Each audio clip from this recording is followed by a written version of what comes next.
All right, so for this patient, they have come in with a left shoulder injury. They're complaining of pain. They had a foosh injury, so fell on an outstretched hand.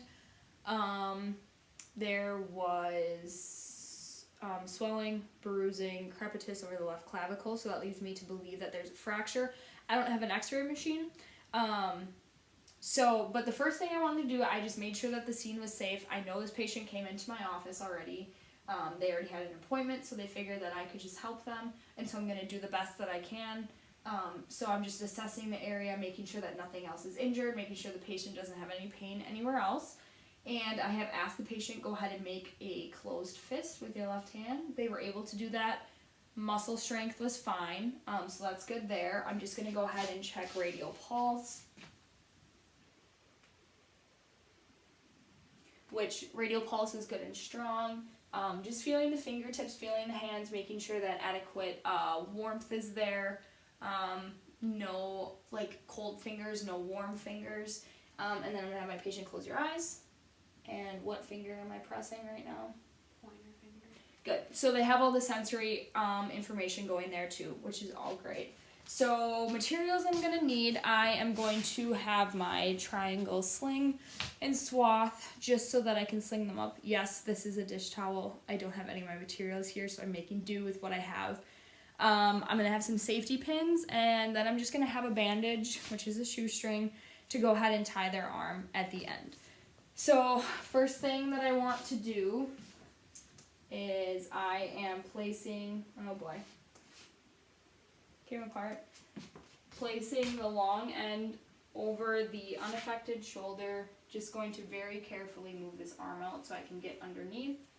And then I'm going ahead and I'm bringing this over. When I tie it, I want to make sure that more of the pressure is on the uninjured shoulder, just so that it's more resting on the back of the neck.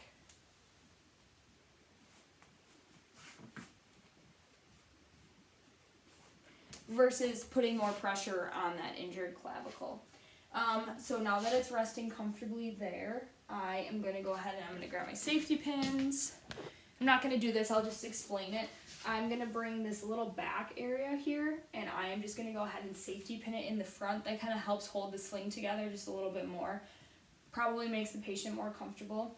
So I'll go ahead and safety pin that in the front there. And then the last thing that I'm going to do is, if you just move your arm out. Good. I'm going to go ahead and I'm going to tie their arm to their body. This is just going to prevent any movement for the time being until they get the rest of this evaluated. And it's just hopefully, once again, there for patient comfort, just to make sure that nothing is being moved in that area. So now after I have the sling on again, I'm checking the pulse and everything, just to make sure that anything I did wasn't too tight, isn't doing anything detrimental to the patient. So checking that radial pulse again, feeling the temperature, and then close your eyes please. Ask my patient, what finger am I pressing? Pinky. Good, and she knows all that, so we are good to go there. The last thing I'm going to do is I'm going to call 911. I want them to have an x-ray of that as soon as possible. Depending on how serious the injury is, the clavicle might need immediate attention, and I want to give that to my patient right away. So we're going to send them to another physician for evaluation, and then that physician can go ahead and they can give my patient more information on what needs to be done, if there needs to be a cast, anything like that. They'll go ahead and give that information to my patient.